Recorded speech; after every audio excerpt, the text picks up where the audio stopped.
Welcome to our presentation today, which is navigating the treacherous seas of technology to facilitate narrative therapeutic group work. My name's Lucy Van Sambeek. I'm an accredited mental health practitioner in private practice here in the mid-north coast of New South Wales. And I'd like to acknowledge the Gumbaynggirr Nation that are the caretakers of the land where I live and work, and have done so for the last 2.5 years since moving from the top end. Hey, my name's Sudha Coutinho. I'm an occupational therapist that is proudly sitting on Larrakia land, so in Darwin at the moment, and have been here for the last 5 years, living and working in the top end. And I want to also acknowledge not only the Larrakia people, but also acknowledging that we're all standing and listening from different nations across Australia. So I'm very glad to be here. So we just want to say up front that Sudha and I are both non-Indigenous practitioners, but we have extensive experience working across remote communities in the top end, mostly. And as non-Indigenous women, our approach to practice is always to preference the voices of Aboriginal women in our work every step of the way, through our methodologies, as well as the knowledge that's shared with us. And as narrative therapists, we take a decentered but influential role, and people are considered the experts in their own lives. We are there to support individuals, their skills, knowledge and stories, to help them uncover them, and their preferred stories of identity is privileged. At all times in our project, Indigenous voices are at the core. Okay, so we were approached, Telling Stories approached to deliver a project which supported women stand strong against the storms of life, specifically alcohol and other drugs, in a town called Borroloola. And Borroloola is located on the eastern coast of the Northern Territory on the Gulf of Carpentaria, and it's home to 4 clan groups: the Yanyuwa, the Garawa, the Gudangji and the Mara people. We suggested we use well-known collective narrative methodology, the Tree of Life, and use that to really explore skills, strengths, values, hopes that existed for the women to grow up strong kids. And we hope to have those yarns on camp. The camp was partnered with Artback NT and Indie Kindy. And Indie Kindy is an early years program for children under the age of 5, and it's staffed by local women and is led by a community advisory group, which is made up of elders and traditional owners. And they really guide and advocate for the program. We were aware of a storm brewing overseas, but then this storm landed on our shores, and that was COVID-19. So suddenly the vessel we had built to go on this journey wasn't fit for purpose anymore. Communities closed their border, and Borroloola had had contact in the past with pandemics. In 1969, the Hong Kong flu came to Borroloola, and between 50 or 60 people died, and they were mainly older people. So the community was really vigilant. The staff at Indie Kindy were still keen to see if we could modify this vessel and suggested we go online. We posed the question to the staff of the Indie Kindy about whether they wanted to go on this adventure through uncharted waters with us. And they said yes. So modifications needed to happen. A 2-day workshop on country became a 6-week program on Zoom. We had a facilitator in Darwin, in the NT, and also in the mid-north coast of New South Wales, so 2 different time zones. Artback had a local Yanya woman who is the project officer, who's in Borroloola, and the coordinator of the Indie Kindy, who was also there, really supported the project and guided the project in very practical ways. We also needed to modify the program to be in sections which worked well for the Tree of Life. We also needed to consider how we could deliver online and still encourage creative engagement. We sent all the materials before the workshop started. And technically, we also needed to become familiar with Zoom. It was April, and we're all still really novices at using this platform. Women were already gathering together in Borroloola, so we decided collectively that they could be a bubble. The staff at Indie Kindy were also involved in a project with Menzies School of Research. So they all had access to a tablet and were communicating through Workplace, which is a working space that has a similar sort of interface to Facebook, which they were all very familiar with. Also has a chat function. They were still learning this technology as well, and we were all trying to get confident in using it together. But we thought it would be a good way to maintain connection. Our program was based on a map provided by the Solid Families Strong in Heart and Spirit, which was a parenting support program that was based on narrative principles and co-created by Anne Mead and Jasmine Monk in WA. Our sessions had a similar structure. We'd invite participants to consider different sections of the tree, share story, and then document on their personal tree. And prompt questions would be placed up on a screen to support the conversations. After each session, we'd rescue words and write a collective document, which we'd return to the storytellers the following week. Once they were happy with how we had represented their words and that we'd done that faithfully, we'd put it as a PDF, pop it up on the workplace app, and it became something that they could then share with whoever they wished. We'd also use the workplace platform to remind participants of the home yarning invitations we gave at the end of each session. They were often connected to nature and really were about sowing the seeds within their families to reflect on the themes of that week. We were always on alert to possible hazards, what could go wrong, and trying to avert these as much as possible during the program.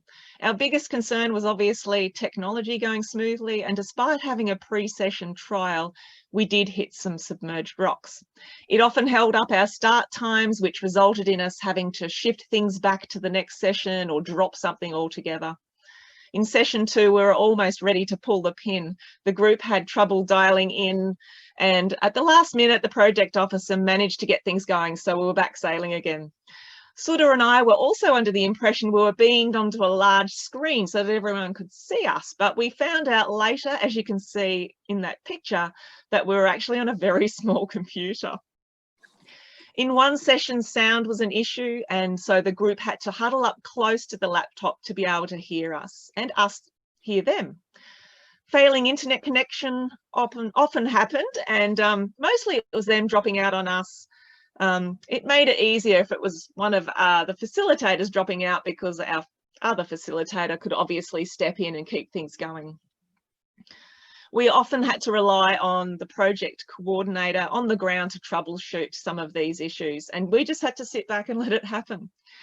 Some of the other things we encountered on this journey were time considerations. So obviously being 3 hours facilitating something on a screen can be really tiring. We were also managing 3 different time zones.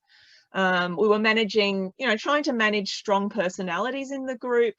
And unlike being in a face-to-face environment, that can be a little bit easier. You can just have a quiet word with someone. We came to realise, I guess, just how much we relied on body language, our body presence in the room, and just being able to gently bring the quieter voices back in. We also realised just how much we missed picking up the non-verbal cues, how to read it, how a group is travelling, the little things like when to schedule a break, or if someone's looking like they need just a bit of time out. These things can often get missed. When Sudha and I have worked on site, it's quite easy to pull one another aside for a discreet chat. Online, that's very different, and we often had to rely on just messaging each other with one of these to just check in with how we're going. And finally, as Sudha mentioned earlier, we were recording each session so that we could listen back to those recordings later if we wanted to capture people's words specifically. And at times this can be quite confronting, watching yourself back and having to, shut the voice of self-criticism up for a little while you're doing that. But whilst we sailed these waters, we came across many islands of hope and came to realise actually that we were all much better sailors than we had imagined at the beginning of this journey. There was the island of collaboration, which allowed such treasures to be uncovered. The women warmed to the idea that they were the experts in their lives and that we were genuinely curious and interested in having their stories unearthed and honoured. There was also collaboration on the ground with people helping each other, getting to the sessions, and including transport, checking up with people about whether they were coming, etc. There was also the island of trust. There was trust between the co-facilitators and being able to support each other both on and off, when we were on and offline. But there was also a trust to the women to share their stories and speak up and help us document their stories accurately so that they reflected their words. And their islands of trust was really firmed up through acts like returning the documents to the participants for their endorsement before converting them to PDFs. And we constantly checked in with the women about how the process was going for them. There was an island of creativity. Whilst we'd set up access to all the art materials and giving guidance to people and invitations, we couldn't really see the level of engagement in the creative process through Zoom. We could see the women drawing and doodling whilst we invited reflection, and they did hold their pieces up to the camera. But when we actually got to see the work in person, we were able to see the richness of the artwork. And I think Lucy and I also lacked the island of creativity, as we needed to be creative in how we may get the rich story sharing when we were such a distance from each other. We also used a deck of tree of photo cards. They were sent to the women, and each session we invited the women to choose a card which reflected how they were on that day. This proved to be a really useful tool in gauging individuals' well-being and provided some guidance on how to engage with participants to keep them safe on this online forum. There was also the archipelago of flexibility and adaptation. We circled around these islands a lot. One of the joys of the program was watching us navigate these waters. We're both great planners and then thankfully able to change the plan on the run. As mentioned, we adapted the program to elicit strong story sharing. And often it was during sessions that we actually had to juggle things around. And the vessel wouldn't really sail without all the participants engaging in the process. And so their staying power through the journey was a delightful gift for us to see and to experience. Just going to briefly just mention the sections of the tree that we covered. There was the sun, which was the principles of caring, the roots, a history of place and story, our trunk, our strength of skills and knowledge, the bark, protective layer of our trees, the leaves and fruit, which were the important people and their gifts to us.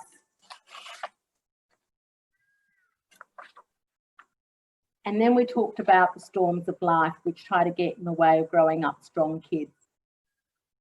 We moved on to our hopes and dreams as the branches, and then the planting seeds of actions we wanted to take, and the flowers of the blossoming dreams that people saw in community. We might just share a couple of those stories. Is that possible? I'm not sure we've got time, Sudha. Yes.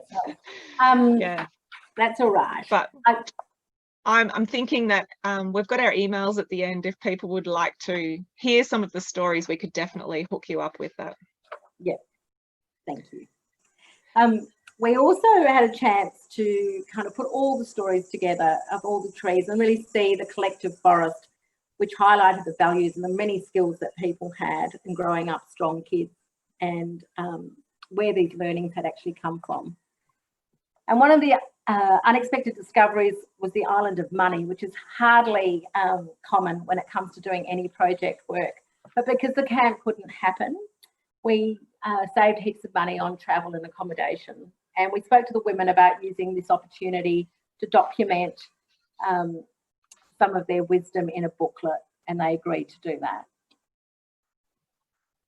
So, lands of possibilities, new horizons. Having completed this treacherous journey, what was next on the horizon for us? Well, although the women wanted to remain anonymous and keep their names out of the booklet, there was overwhelming support for their stories to be shared more widely with other women who also face storms in their lives. They were also keen for agency staff in Borroloola to have a copy of the booklet, places like the school, clinic, police and child protection. So we don't have time to explain the outsider witness process in full, but if you're familiar with narrative therapy, the idea is that you can see on the screen there the booklet of stories, and that we would invite some other people to respond to the questions that you see on the screen and to send a message back to the authors. So this booklet is going to be launched in Bachelor Institute in November, so this year, and the women will have their stories outside are witnessed by their peers from other communities and lecturers at the Institute. There's also been strong interest in holding the camp. We're still hoping to do that sometime in the future.